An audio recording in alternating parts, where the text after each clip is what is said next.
Hello, everyone, and welcome to the show. I'm Donovan. And I'm Jordan. Join us as we go into the pages. Podcast!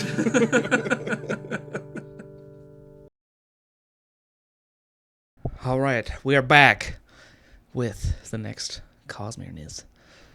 Feels like we haven't been in the cosmere for a while, even though we've read 2 stories about the cosmere. Yeah. The last secret project wasn't Cosmere, so it's fun to have another Cosmere one, and there's already a bunch of little Easter eggs and mentions. And yes. I don't know if you... That's good. it hasn't mentioned it yet in the book, but I found out this is narrated by Hoyd again. Hoyd's telling the story. I was wondering, because it seemed like it was. Yeah. It seemed I like only it's knew been- that because I read like a description of the book somewhere, and it was like, "Oh, this is another story told by Hoyd." I was like, okay, cool. This does seem like a good Hoyd story. Yes. This definitely seems like there's going to be some sort of romance. I mean, it's kind of, in my opinion, we only read the first 3 chapters, but it kind of seems like it's kind of setting up to be like that. Like, It could be. Maybe since this is dedicated to Brandon's wife, Emily, it is a romance because she wanted to see a romance. Just, I don't know. oh yeah. And I remember, I think it was when they were releasing some information about the project, and the email said like this story is special to Brandon. Yeah, And it's like, so maybe it is about him and his wife. could be. Maybe he's the nightmare painter and she's the whatever that lady is. Yeah. So in the first 3 chapters, we're introduced to 2 different characters. Yes. I guess we should introduce what book. We'll just be safe. Oh yes, this is Secret Project number 3, Yeah. and we're Yumi and the Nightmare Painter. Yes. And going through this book, we decided we're going to read 3 chapters a week. 3 chapters an episode, whatever you want to look at it. And I'm really looking forward to the illustrations in this book. I like the cover art is really nice looking. I quite like it. And then there's also some good additional art Yes. that you kind of see in the first couple pages. So yeah, we have 2 characters. I'm trying to get to what his actual name is before we just start referring to him as It what is it does. Nikaru. Yeah. Nikaro. Nikaru. Did you listen to the book? I did, but I don't remember what, because it only says it twice and I forgot what it said. But these definitely sound like Japanese names. Like the way I they've think been it's pronounced. Chinese. Oh, is it Chinese? It really feels like Chinese culture to me. For what little I know of Chinese culture, though. That should be interesting. The first character we're introduced to kind of paints like his whole story, and everything that we're kind of introduced to in the first couple pages immediately grabbed my interest and attention. Yeah, seriously. But basically, we're in this world, and we're following the perspective of someone called a nightmare painter. And Hoyd describes these people that are nightmare painters as similar to like firefighters and first responders. Like, Yeah. they're super necessary, super essential, but maybe a little underappreciated, underpaid. But if they don't do their job, then things would get real bad. Yeah, which is... I hate that. Yeah. Because it's like, why do they have this suck apartment? Because Hoyt even says that so he's got 2 names. Let's talk about that for a second so we can start calling him. Say that there's Nikaro, maybe? Yeah, it's his actual name, but he likes to go by his title. Yeah, which is simply painter. Painter. So So it's like, okay. yeah. So this whole narration is kind of like a omniscient point of view, I think is what it's called, where we're getting Hoyd's narration, but we also get the perspective into Painter's mind. Yeah, that's true. Because I don't think when we were going through Tress, it didn't really feel like we were in Tress's mind. Yeah, because I think usually when I would think Tress's mind, Hoyd would be like, and Tress thought this, and it'd be kind of more like he it was explaining third what she person, thought, but this one doesn't really feel like that. Yeah, this one feels a little bit different. It still is third person, I suppose, but Yeah, it's just a little more, I don't know, closer to the character, I guess. yeah. So anyway, he is so underpaid, this painter, Hoyd says, that he can afford to buy food and have a little bit of like pocket money. Yeah. And then he is either so poor or they just, I don't know if they do this, but he can't even afford his own apartment, it sounds like. His employer provides his apartment, and it's like a 1-bedroom studio. Yeah. We haven't seen it yet, but I imagine it's not a very nice place. And we it isn't until chapter 3, I think, that we kind of get a little more insight of why it's kind of set up that. So we'll get that a little bit why they're so necessary and yet so kind of on the outskirts of society, it kind of seems like. Especially because... So, I'll give a little background more on the planet that they're in. Their planet is shrouded in like this weird murky darkness. And it's not just like nighttime. It's like the darkness is like almost sentient and almost like alive. And it's like stifling and it's like constantly trying to overtake the city. But there's these two strings of light. What are they called again? Hoyt kind of describes them a little bit, kind of getting that out. But they're two different colors. I kind of pictured them as like neon kind of colors. I'm pretty sure that's exactly what I think it even says neon. Yeah. But like, I don't know if you got the same feeling, but have you ever seen like futuristic movies that were made like 30 years ago? And like, for some reason, the people of 30 plus years ago imagined the future being like super neon. Like there's neon everywhere. It's super weird. So that's totally the feeling I'm getting now. I was totally picturing a mix between Tron and the Magic the Gathering set Neon Dynasty. Because the two colors of they're he's used different colors to basically describe the same thing, but basically what it is it's like a kind of a darker pink and like a lighter turquoise. Yeah. So it's kind of like I'm just picturing a teal and pink neon light, and it's really interesting. I don't know where I'm curious to see if he's going to get to, if this is like the investiture or magic of this world, or if there's like that's something the closest else. Thing we've come to. Because it didn't. He made it clear it wasn't technology, because they have light bulbs, but he said that the light bulbs and the other technology isn't as reliable as just using this. And what the crap is it called?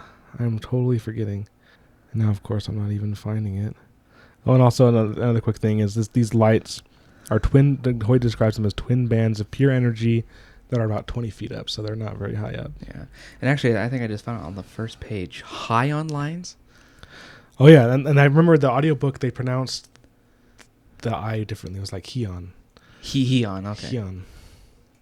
Heon lights. Man, we're gonna have a hard time pronouncing all this stuff because, like, when it comes to Asian stuff, I'm just like, So, listeners, you'll have to bear with us as we we'll do our best. Maybe you can spell it out phonetically in the comments somewhere, like how to say it. Yeah. So these pure bands of light, he's described them as about as thick as a wrist. So they're not really that thick. Yeah. But apparently they're bright enough, and they repel the darkness. Like the darkness doesn't like to be around them. And so it goes throughout the streets, and what I thought was like pretty cool. And so these lights are going, and apparently somehow you can take a strand of it and manipulate it. So like there's strands of it going to houses that provides power. There's also strands that they've somehow manipulated to make storefront signs. Yeah, so that's another thing that just made me think of like these futuristic cities that the older generation came up with and made movies out of, but it looks nothing like what it actually is and stuff. Yeah, so first off, it seems like a really depressing place where it's just constantly darkness. It also made me think of Ember City. Have you ever seen that movie?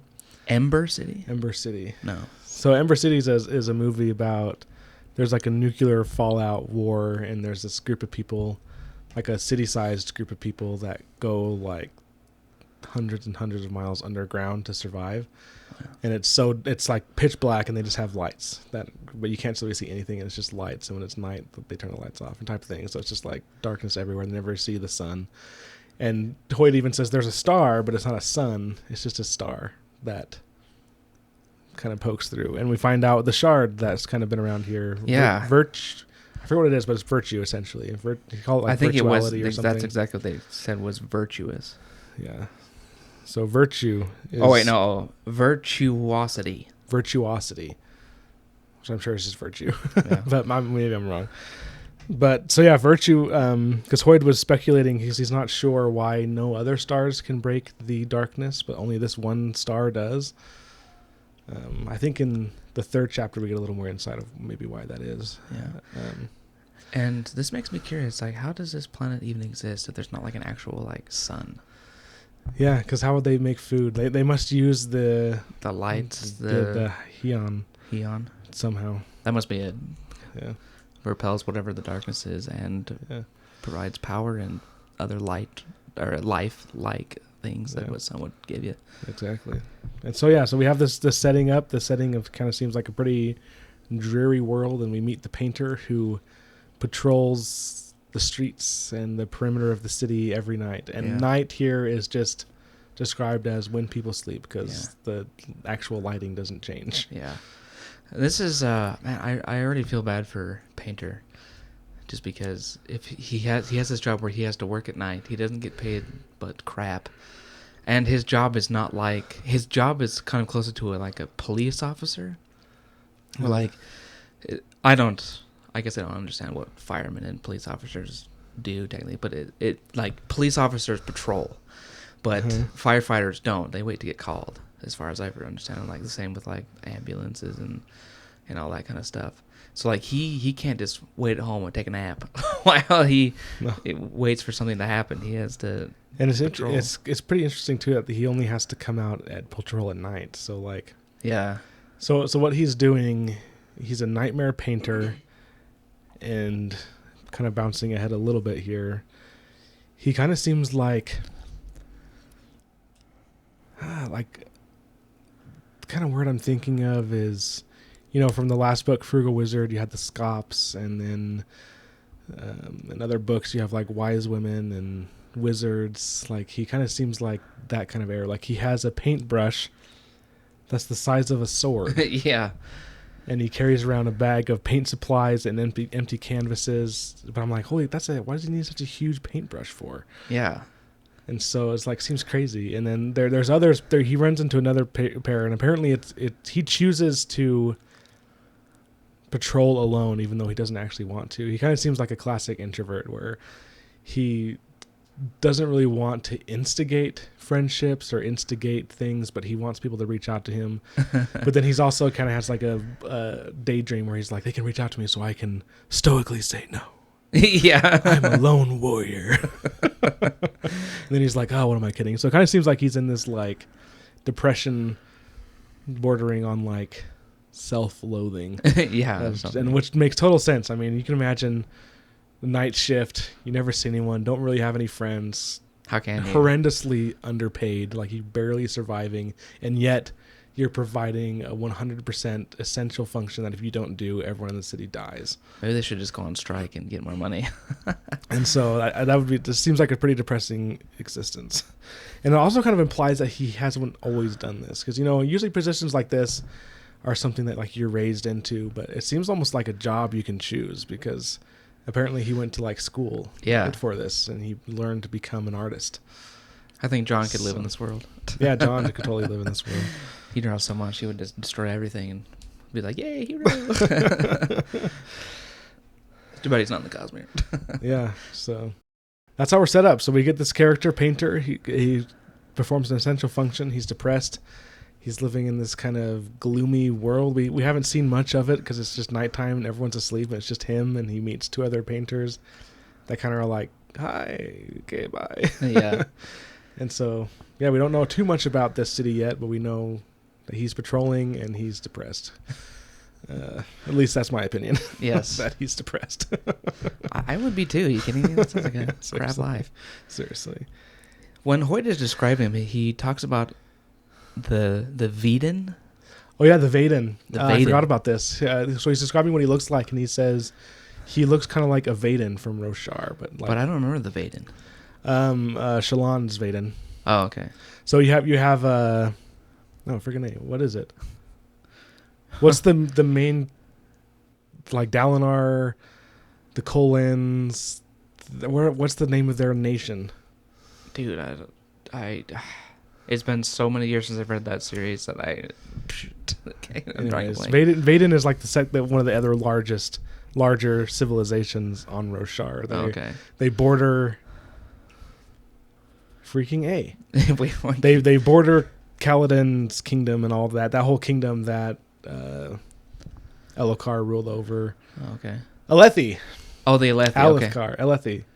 Yes, Alethi. Their kingdom borders Vedenar. And Vedenar was one that was thrown into the civil war by the assassin in white. Remember when he killed the king? And yeah, I remember that. I just don't remember their race. Yeah. Man, I liked how there was already page 2, 3, 4, whatever, and there's a little plug to Roshar. And also Hoyt says that this planet, which I don't know if he's named yet. Yes. Oh, not the planet, the city. Yeah, the city he's named, but the planet, I'm not too sure. And then what's the city called? There's some weird, interesting... Kilahito? Kilahito. Yeah. Which that just is more... all the names are just like... It sounds like Chinese to me.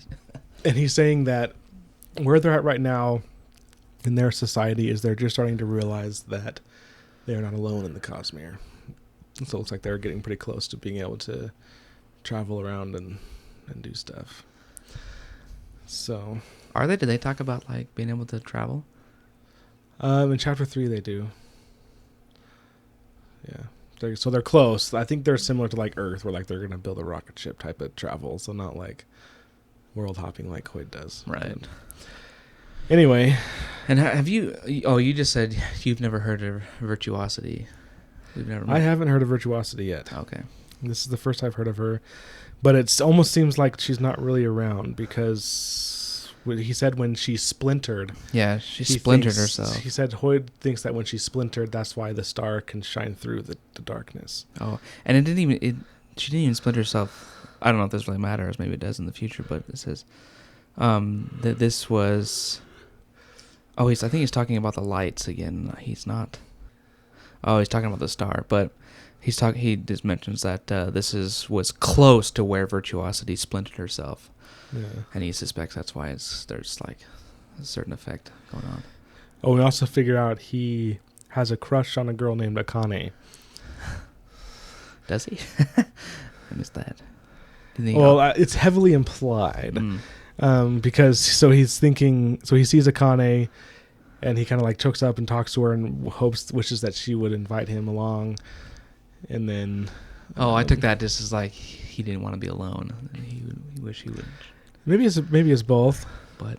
Because especially he says, it was difficult to maintain a properly brooding air after an encounter with Akane, particularly as her laughter echoed 2 streets over. That kind of seems like someone describing the crush.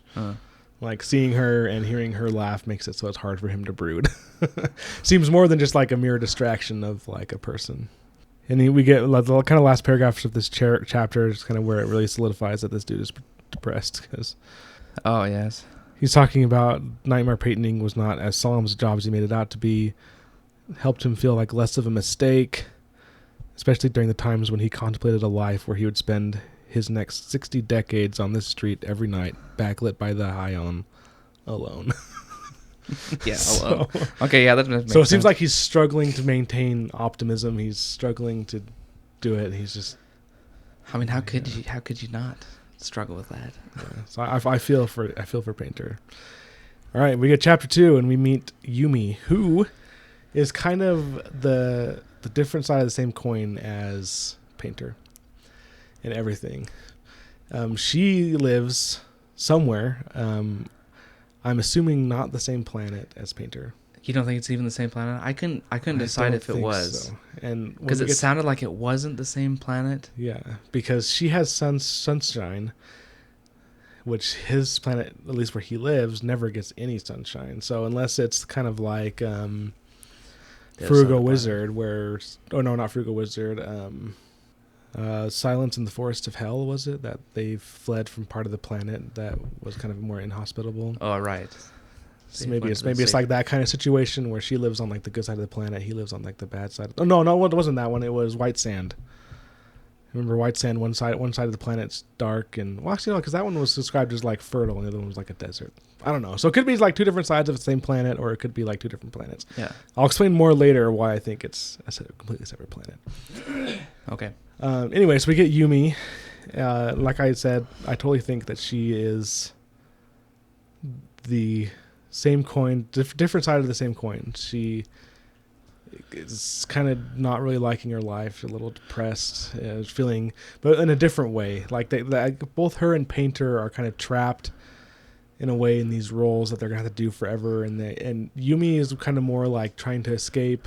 Painter is kind of more like... She totally makes me think of like Aladdin and Jasmine. Totally. Like it's just like he's a poor person who barely can survive, and she literally could and get whatever she wants. Mm-hmm. But I mean, Yumi's a little different than that because she's like, I don't even know what the word it is, but she's like the chosen representative of their religion or whatever. Yeah, it kind of sucks how she was chosen, though. Yeah, it's really weird. Yeah, so apparently when she was born, there was a shooting star, and so she was taken from her parents like right then, and was just raised to fulfill this ritualistic religious role as one of the chosen. And there's apparently 14 or 13 of them in total that are alive. And I think there was. I don't know if she's included in the 14, but it was mentioned that you're one of only 14 alive or something like that. I think is what it said. Yeah. But I thought it was interesting how she's got like the typical story type of thing where like she was chosen to be this is like such a massive honor, and like she walks through the streets, people are like, oh, you're so honored. But they can't even see her. They like when she walks through the street, her servants erect sheets around her so no one can see her. Yeah, so it's weird. And like and even like everything she does is a ritual. Like when she wakes up and her servants feed her, and she's not allowed to feed herself. They dress her. It sounds like the only thing she's allowed to do is walk. Essentially. And it's interesting. So at first I thought it was part of the ritual, but she was describing they have to walk around in 6-inch clogs. And I was like, that part of the ritual? But then I realized, and this was mentioned later on, that I think the sun never goes down. It hasn't explicitly said that. But I think it's like the opposite of kind of Painter's world where there's no sun. This one always has sun because the ground is so incredibly hot that they cook their food on it. And like they have flowers that have evolved somehow to be levitating. Yeah. Because if they touch the ground, they'll wilt. So I'm like, oh, okay, that's why she's wearing clogs, because she literally can't walk around barefoot or she'll burn her feet off. Yeah. So I would hate her existence so much. I think I would prefer Painter's existence over hers, even though she supposedly has this coveted position, because even part of the ritual that she has to do every day and she has to do it the exact same way is she has to get fed by her servants, she has to get dressed by her servants, she has to go down to a river and get bathed 13 different times by her servants. Yeah, and she just has to stand there while they're like rubbing her all over, and it made it seem like they were not shy. So they probably were like just all over her, like no boundaries, no privacy. Given they've been doing that since she was born, so I'm sure it's not awkward for her. But for me, I'm like, that's super awkward for any of us. Yeah, right. Like I can do this myself. That's a little too much. Yeah, and I'm surprised. I haven't measured it, I guess, in seconds, but I was thinking like when she washes her hair, she has to like go underwater for like 180 seconds, I think it was. Yeah, something like that. How long is that? That's like crazy. Like 2.5 minutes, something like that. That's insane. Okay, maybe that's not that big of a deal, because I was thinking, I don't know if I could hold my breath that long. I can't, but I think you can train yourself, because where she does it every day, every morning she has to do that, so she's probably good at it. Yeah, because you think about what I thought about was the new Avatar movie, The Way of Water. How like all the actors like had to learn how to hold their breath, and like the highest one was like 7 minutes, but the average was like 3 something like that minutes. So, wow. So you can learn how to do it, I guess. But I still thought, I was thinking about that. I think it was funny that she came out of the water and started coughing. Yeah, I think it's because she got so distracted. So her thing is her life is so incredibly rigid. Everything has to be exact. Everything is planned, and she's kind of trapped and forced into this role that she's just been born into and been doing her whole life. From when she's talking about this festival in Torrio City, it sounds like she just has zero freedom. Like she has to do all of these things. Yeah, so I mean, like I kind of agree where like her and Painter are like on the two sides of the same coin, or whatever that saying is. Yeah. Where like they both just kind of suck. Yeah. Like sure, she's got a safer position. She doesn't have to go fight nightmares. We don't really know how dangerous those nightmares are yet, but she's taken care of. She seems to have all of her needs fulfilled. Just no desire. Just she can't do anything. Like she's like what kind of existence is that? Just at least Painter has a little bit of spending money to go do it. Like she can't even feed herself. Like since she's probably never really alone or private, except for when she's meditating and praying. Because another thing she has to do is after she takes a bath, she has to walk to this shrine and say 13 prayers. Yeah. And what she does is essential. This isn't one of those just empty religious rituals. Superstitious religion. Because stuff. apparently she actually was chosen. There's something called the primal haiju, I think how you say it, where there's spirits, and she's praying to these spirits, and they listen to her. And it hasn't really explained what happens if she doesn't pray, or what exactly she's praying for, or why she's in this role, and why there's 14 others, and why it's such a prestigious thing. She's just the chosen. She has to do all these ritual things and pray. Yeah. And it seems like they probably pumped it up more than it needs to be. I'm probably sure that she could be a normal person and just pray, and then it'd be fine. But they've made it into this insane ritual that probably is unnecessary in my opinion. But who knows? But Yumi has this desire that I think all characters like her, like princess type characters, have, where she just wants a day to be invisible and to be normal. Yeah, there was totally one part that made me just think. Oh, I think it was Hunchback of Notre Dame. That's probably what I'm thinking of. Where like she talks about how she wants to be one day to be normal and wear normal clothes, and it's like Quasimodo was the same kind of way. Like he was shut up in Notre Dame. Oh yeah, and he has a whole musical one day's all whatever he sings. Yeah. I totally went through all that in my head when she just wants to say, and that song ran through my head. Yeah, totally, I can see that. And so she has this plan because there's this big festival that's coming up, and she's near the city. So it seems like she travels, like she's just like she's one place. Almost seems like she travels around, and she happens to be next to this big city that's going to have this huge festival that she wants to be a part of. And so that's part of why she's distracted in this scene that we have her, and that's kind of why she didn't hold her breath properly and had to cough a little bit and just kind of maybe a little distracted. And then we meet her bodyguard / caretaker / person who is holding her down in this position, in my opinion. And I swear, whenever there is a person like this, like Yumi, who is put into a position, usually the stories we see, it's like some sort of royal position, but the person who always has like a sacred duty to do whatever it is always has like a person I would refer to as like a stickler, who is like, oh no, you got to do this. Like, even though the person they are telling not to do something is the person who is in power and could probably tell them to shut up and get out of here, but they're the one like, no, you can't do that.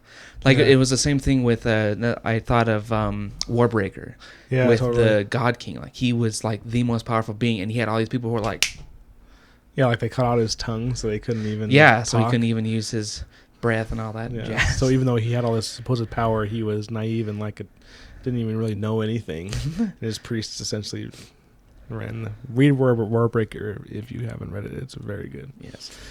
That's what I thought of this lady you're talking about. I forgot her name, but her name is Lee Yoon. Lee Yoon. Lee Yoon. And so her official term is Kiyomaban, which means something between guardian and sponsor, and what says we'll just use warden. So it's essentially seems like it's probably her caretaker, the one who probably taught her everything, make sure that she's on schedule. And she even has like a little book that's a calendar and helps Yumi stay on track. And then that's another thing with Warbreaker. There was that one guy who ran with a clipboard. He was like super precise with his time. Yeah. That's what she is, it sounds like. Yeah, exactly. She doesn't sound as high-strung as he is, but probably is. Well, apparently also Yumi's not allowed to cut her hair. Yes, that's why she has to hold her breath for 180 seconds, because it actually cleans it or something. Yeah, she's like, that's how she like rinses her hair. I should tell my friend that. She's got long hair. Just dunk yourself for 180 seconds. It'll clean it. They should have a bunch of soaps, but still. That almost sounds like, is she not allowed to sit here and like scrub her hair? She just has to let it soak in all the soaps that she uses. Which I thought it was funny that Hoyd talked about how he liked to use the soap on his feet. I know, they're like, I probably shouldn't tell them that because it would offend them, because that's like their religious soap. So this whole religious thing seems like there is parts of it that is essential. Like Yumi plays the same role-ish as Painter, where like it's important. She's needed for some reason for the spirits, but we don't know. But there's still like who these spirits are. There's still parts of this like ritual stuff that seems like, does she really need to bathe 13 times in different soaps? Or like be hidden from view from everyone? There's be just some so things that definitely exact in seem all like her weird. rituals. Yeah. Yeah. And we guess we'll get a little insight into their culture. So the languages of Yumi and Painter are similar, and they don't really have swear words or cursing. Which I think would be interesting because I've talked about it several times where like they always have some sort of curse word that they use that's unique to wherever word they're from. So this is interesting to see him have a cosmere story where they don't really have swearing. Yeah. But apparently they have high and low meanings of different words, and so if they want to be, I guess, insulting or rude or whatever, they use the low form, and if they're trying to be respectful, they use the high form. Which I think it's really cool. That's interesting. Yeah. So I don't know if that that sounds like something like would be part of an Asian culture too. Like I'd be curious to know if that was part of actual Asian culture somewhere. And Yumi takes this as an opportunity. So they have to go to another location, but the timing, they have a little bit of time. They have a few minutes before they actually absolutely have to leave. And so Yumi takes this opportunity to ask Li Yun some questions. But she's being very circumspect, and she doesn't feel able to directly ask. And we find out why, because Li Yun seems very controlling, narcissistic, and passive-aggressive. Yeah. I'm curious to see a minor spoiler for Warbreaker, but a lot of the priests seemed the same way and were kind of painted to be bad guys, but were actually turned out to be good guys in the end. And I'm wondering if this is kind of a similar situation where Li Yun seems to be like a really bad, controlling, mean person, but is actually like a good person. I don't know. Could be. Yeah.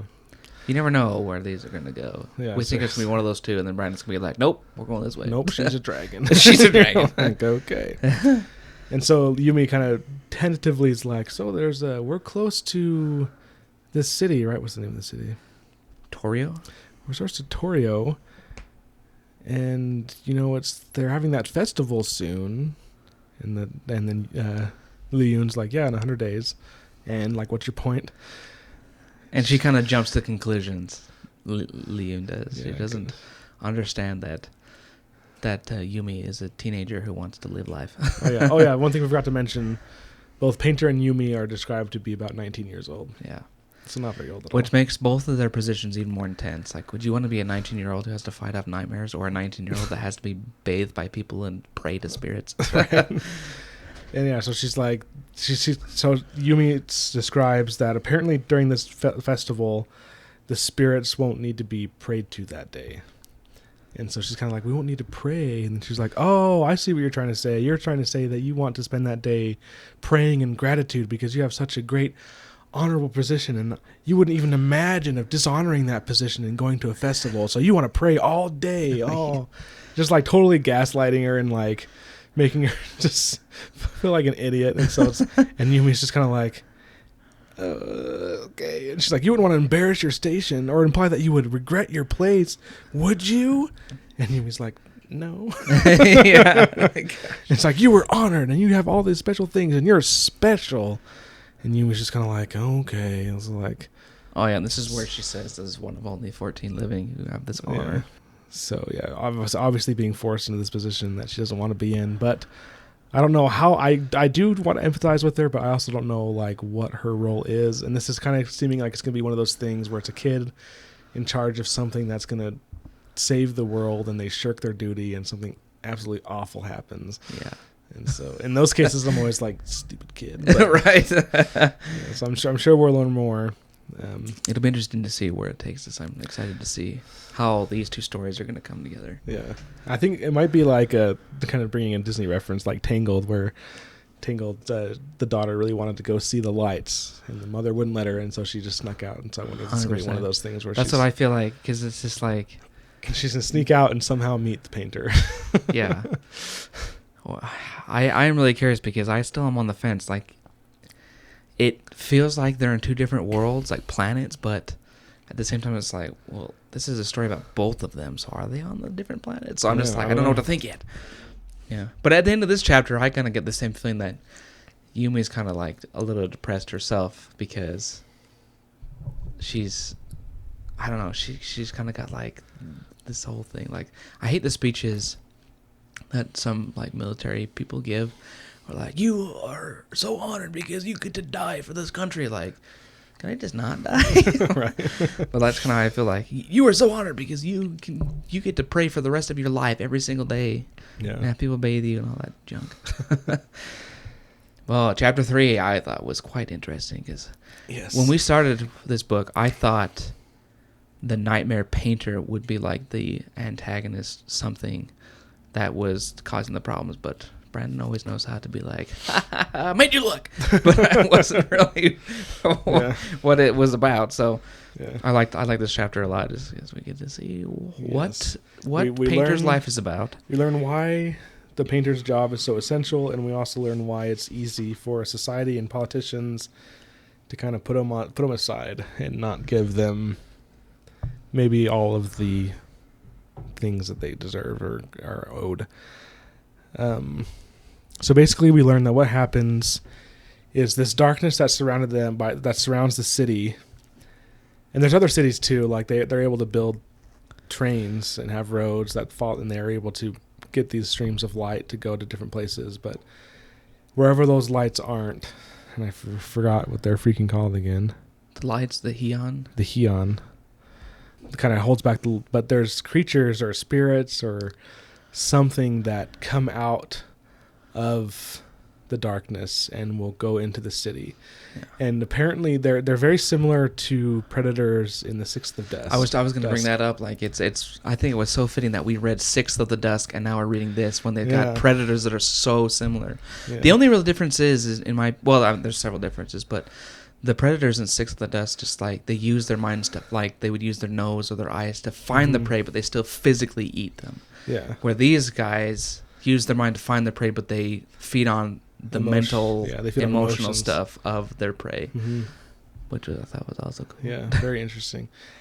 And so Painter's going on his patrol, and he's on the outskirts of the city, which is where he spends the majority of his patrol, which makes sense because that's where the darkness is encroaching. And we get a little insight. Apparently, there's no windows facing the outside, and there's not a wall either because there's no really physical enemies to guard against, and the wall wouldn't stop the nightmares anywhere. But you have apartment buildings and buildings that are built up right against there that are kind of blank on that side. They have no windows, no doors. And the nightmare painters use those as canvases to paint stuff. And he sees his crushes, and it's like a flower. And he also sees there's a blank space that's like dedicated to him, like it's his space, and he's tried 4 different times to paint things, but he can never find the motivation. And this is where I think that star isn't actually a star. Because they were able to find out that star that shines through via telescopes, they were able to find out it's a planet. And they are very confident that there's people living on that planet. Yeah, and wasn't it? That was in Yumi's chapter I forgot about, but they used the telescopes and they could see there, and it seemed like it wasn't a star that gave off its own light. It was like the light of the people who live there, or something like that. That was in this chapter, I thought, not Yumi's. Maybe I'm getting it mixed up. Maybe it wasn't because before a painter whitewashed this wall again, he was inspired by that discovery, and he was inspired. Oh, okay, so I think I just got it mixed up. Yeah, and he was inspired because they were saying that they're going to send a spaceship to that planet. And he was inspired by that, and he started drawing it. But then another symptom of depression is you lose interest in your passions, and he lost inspiration and gave up and washed over it. Yeah. And still looking for his inspiration. And then while he's kind of thinking of this, he notices the telltale sign that a nightmare has come out of the darkness. Yes. And we see him go into action and do his job, which seems urgent, but at the same time, not urgent. It's not like he doesn't have to go running down the street with sirens on. Yeah. So he kind of tracks this thing. It kind of leaves telltale signs of where it's been, like it touched a wall or there's like residue here or there, and he's kind of just following it around. And while he's following it, we get some more insight on how these things work. And so they feed on emotions, and so they're looking for the strongest emotions.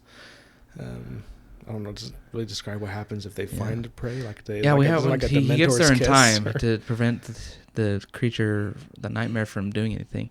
But man, these nightmares are interesting. Like they start off as like just like a cloud of stuff, but as it seems like either as they keep feeding on whatever mental energy they're going after, or they get closer to it, they start to develop into like the nightmare. Yeah, it seems like they take the shape of thoughts or emotions, kind of like Spren. Like Spren, the more of like not the high Spren, but like just the normal Spren, like wind Spren and water and all that. Just kind of they take form based on what people think of them. Yeah.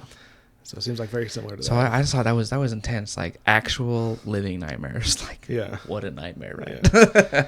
Yeah. And he eventually finds it, and it's 7 feet tall, this grotesque-looking thing with arms that bend in too many places, long claws. Yeah, it had a ton of, 7 or something, I don't know. And apparently it's found its prey, but it hasn't done anything yet because it's like, it's up against a wall, and it's looking into it has its head sunk in.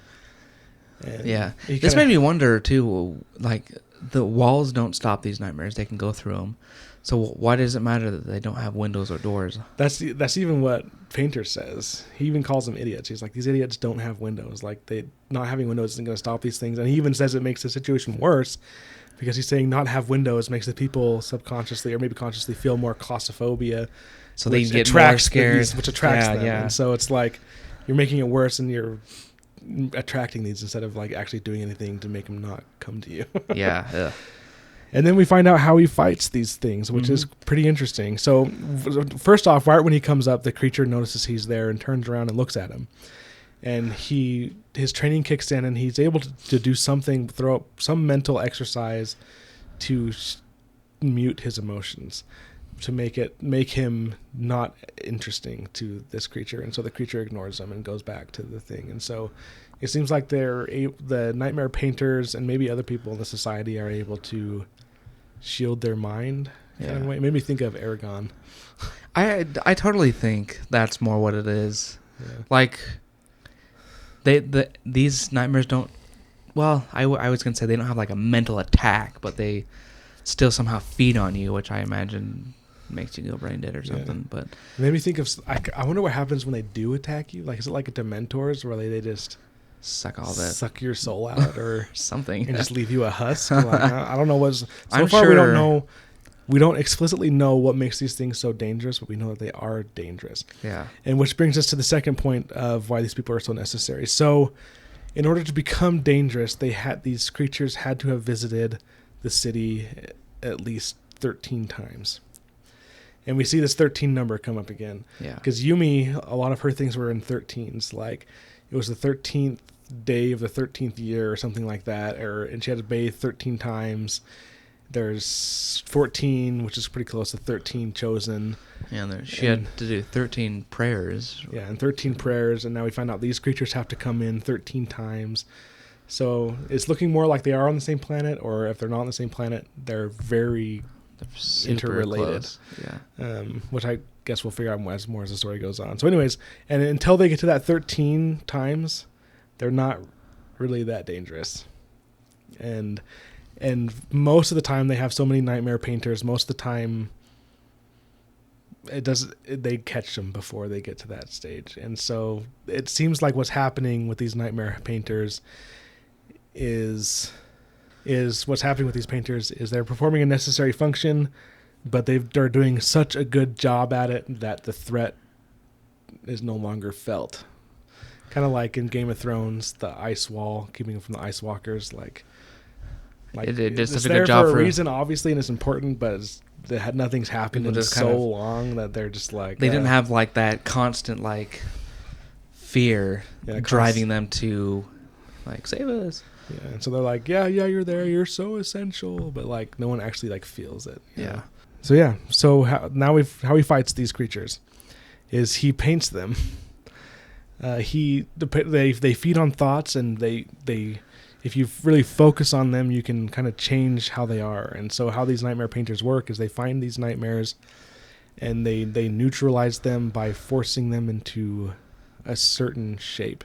And when they're forced into that shape, they can't go back to the darkness and recharge and become stronger and repeat 13 times to become something that can kill or destroy or whatever. So it's really interesting that these guys, like, they depend on the mental whatever's going through someone's head to shape them. So it seems like if someone's, I don't really understand yet what this nightmare was going after. Like he was going after someone who had like really strong emotions or something going on right now.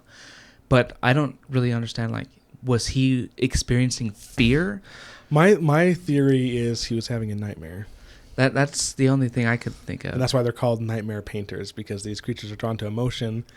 And if they're drawn to strong emotion when you're sleeping in nightmare, then they can take the form of what your nightmare is. And so maybe that's why these nightmare painters only generally work at night. It sounds like maybe they do have day ones. Because they talked about, like, the shifts earlier, but it didn't really say it was, like, day or night shifts. Maybe it was still, like, you had the first 8 hours of the night, someone has the second 8 hours or whatever type of stuff. But it seems like they're needed at night because that's when people are at their most vulnerable and when, like, it's not dark. So it's hard to say, but still... Yeah, it's the same day or night. Yeah, so it still seems like it's just going off of, like, that's when the people are most vulnerable. So, like, they're going to sleep and that's when their brain roams and, like, has those weird dreams. But when they're awake...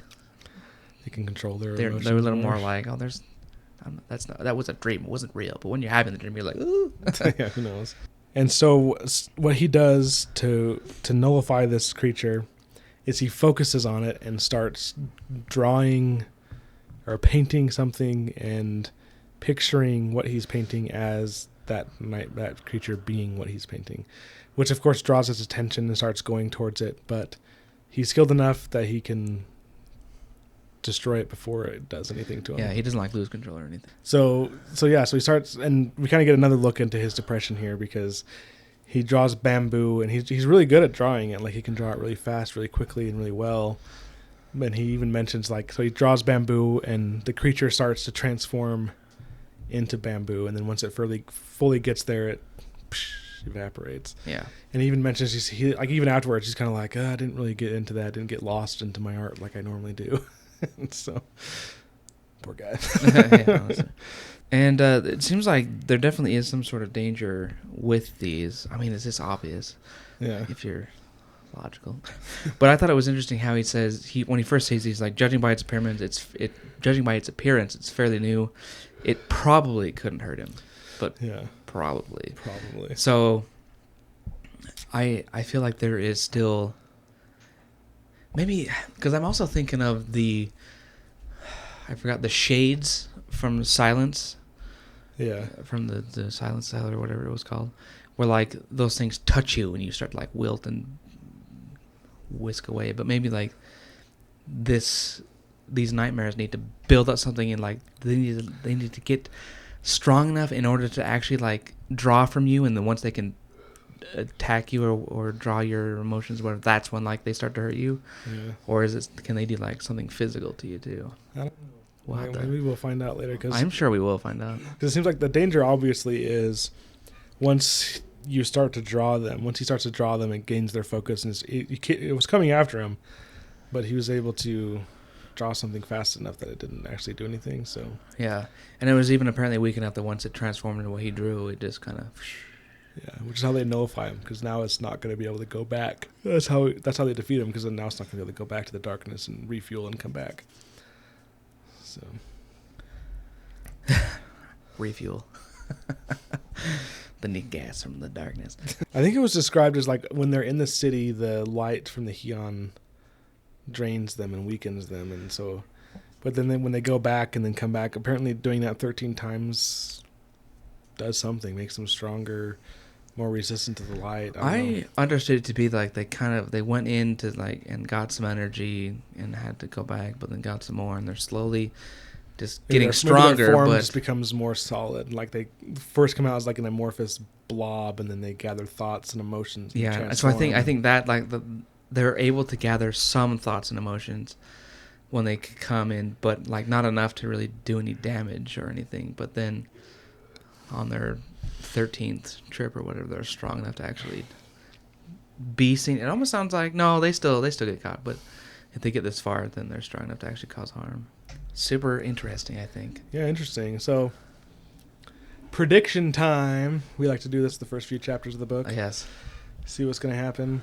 I think My first prediction is that Yumi lives on the planet that is the star on Painter's planet. Yeah, the more we talk about it, I think that makes a lot of sense. And I think some expedition's going to go there. They're going to find the life.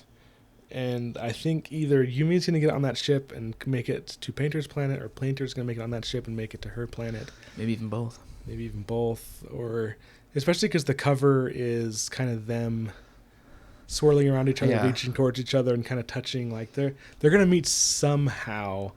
Or maybe like the prayer she's saying is preventing the shadow creatures from his world coming to hers. So maybe he's going to somehow get sucked in, and then they're going to kind of be able to communicate. Or they're going to kind of be like, I think there's going to be like this star-crossed lovers, worlds apart. They're going to meet, get to know each other, and then try to figure out how to unite via the ship that's going to come. That'll be interesting. And I could definitely see Yumi jumping at the chance to get out of her, well, she might consider it a rut, but her responsibilities, so she can have a little bit more of a life. So she's like, yes, I'll go to a different planet. Sounds good. I wonder if I kind of think they'll somehow combine both of their unique abilities. I don't know if you want to call it that. Like he can paint these nightmares away. She can pray them away. Maybe they'll figure out how to just. And maybe she'll be able to communicate somehow with them. Yeah. Yeah. Whatever happens, one thing I'm convinced of is that they'll meet one way or another. Yeah, I think so too. We also got our first piece of art we forgot to mention. We did? Yeah, I like this art style. It kind of seems more like anime. We have Painter kneeling down, painting the nightmare into bamboo, and you see the bamboo painting on his canvas, and you see the nightmare transforming into the bamboo. That's funny. I didn't scroll far enough. I didn't see it, but yeah.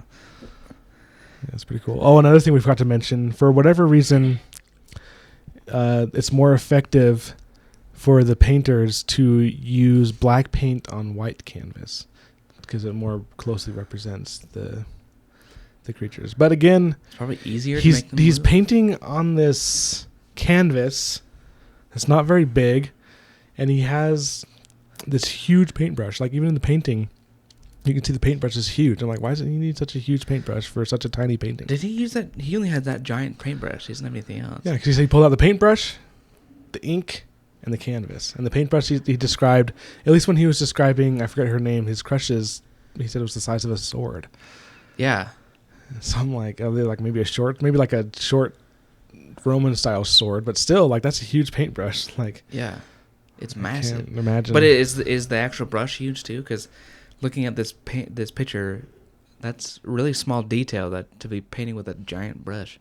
Yeah, and like you can tell, he's really good, and he's able to draw it quite detailed. Yeah, but yeah, we'll see more next week as we go on. It seems like we're still building up some steam, getting to know these characters, what they're doing, kind of their daily routines and who they are, what they're doing, and then we'll see what the conflict is. I'm curious to see what's going to happen. Like, is there going to be like some big nightmare overwhelming the city, or? Yeah, because I guess we really haven't gotten anything in these first few chapters. Like, what's the problem? Yeah, and how right now it's just two people living their daily routines and kind of wishing that they were doing something else. Yeah. At least Painter's not quite thinking that, but I think his depression is. He doesn't. It's almost like he doesn't know that the reason he kind of feels down is because of the life he's living and forced to live. Yeah, for sure. Seems like Yumi gets it. She's like, I'm bored of this. Oh, I'm looking forward to this one. Yeah, that seems like a good one. Sometimes I feel like I'm just too much of a Sanderson fan because I'm just like, this was so interesting. Sanderson has yet to let me down. I've read like almost all of the books he's ever written, even like his one he wrote for kids, like the Alcatraz book, and so I've never been disappointed. So. Even the Alcatraz books, they were good. Yeah, they were Brandon Sanderson level quality, but like written for kids. And so that's super interesting. I love that really because I would want to read those books to kids. Be like, that's right, you should love this author. Especially because he has the same writing. What I'm trying to get at, he doesn't give these characters easy answers in Alcatraz. I know we're getting off topic now, but like in Alcatraz, like it's still a kid's story, and there's still kind of like easier solutions, but it's not like magically everything is so good and That's solved. good, because that's my biggest gripe about kids' books. It's like, oh, and then suddenly, And even at the end of the series, like they fail. The main character's uncle gets killed because of a mistake that the kid makes, and he fails in his mission epically, like catastrophically fails. wow. And that's the whole basis of these stories, is him telling about his failure in a hope to reach out to people and help them not make the same mistake and to escape. Oh, wow. Okay. So anyways, I recommend it if you want to get your kids into Brandon Sanderson. Or even just reading. I'm sure that's just reading in general. They're really easy reads. They're definitely the larger print, bigger spaces. Yeah. How many books did you read? I read all of them, all the Alcatraz books. Was there 5 or 6? I don't remember, but I read all of them. Because I have keep saying, like, it seems like there's like the Alcatraz versus librarians, but then there's a 6th book that was like someone else versus the librarians. Oh, I didn't know that, so I haven't read that one. If there's Do you remember the covers at all? Yeah, they're usually people in like wearing different kinds of glasses. Because like the cover of the newest book, which I think is still a few years old, the 6th book, is like a shark flying, and there's people there that ring a bell. No. I have it on my Kindle. Actually, no, I didn't. I rented it from the library. Dang it, like an idiot. Well, anyway, I was just curious about that, because I've been trying to do a little bit of research on it myself, but I haven't really found any concrete info.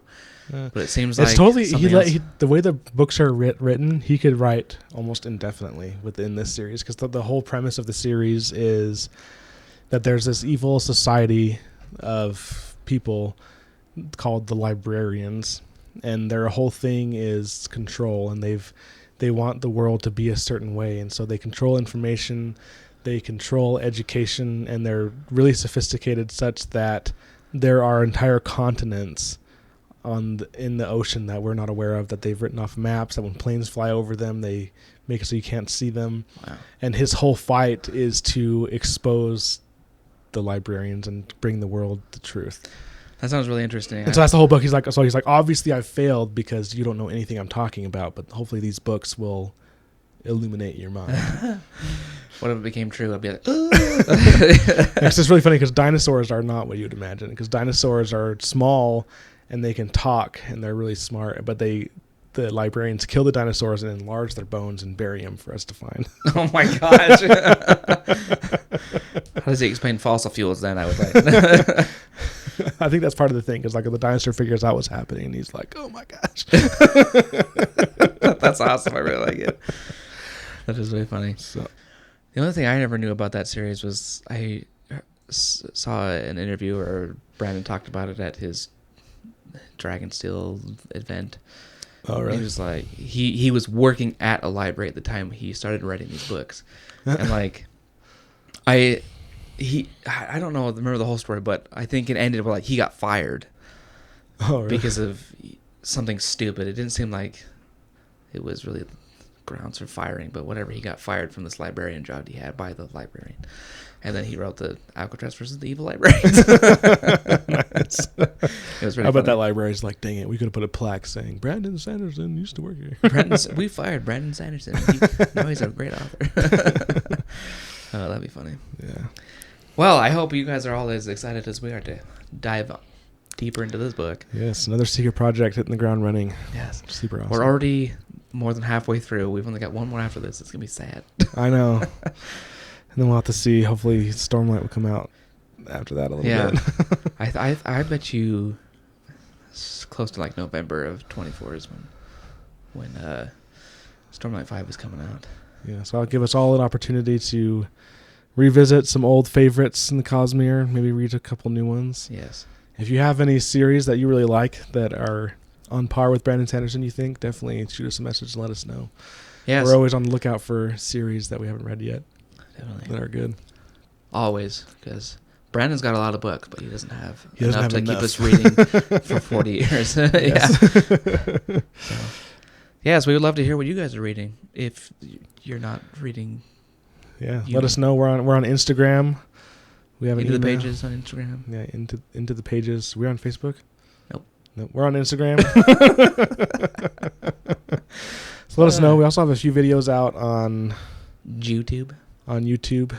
So go there, comment, Like and subscribe. Like and subscribe. I never thought I would say that. I feel dirty saying that. Right? Just watch the video and do whatever the heck. It's like, have you seen that the Black Widow movie? Oh, I've seen parts of it. I haven't seen the whole thing. Oh well, there's this part like her sister who's also like the secret agent, butt kicker, and she makes fun of like the hero landing where they like land with their legs played out and their arm all back, and it's kind of funny because later in the movie she does it and she's just like, ugh. That's kind of how you feel right now. Just comment, like, and subscribe. I feel I need to take a shower. Seriously. That is funny. Yeah, thanks for joining us this week. It was a fun episode, and we'll be back next week with chapters 4 through 6. Chapters 4 through 6. Probably something. I bet you something good can happen in those chapters because there's something big's gonna happen, and the rest of the story is gonna be figuring it out. So yes, can't wait. Yeah. Well, we'll catch you next week. Next week, into the pages we go. Yeah. Bye. Bye.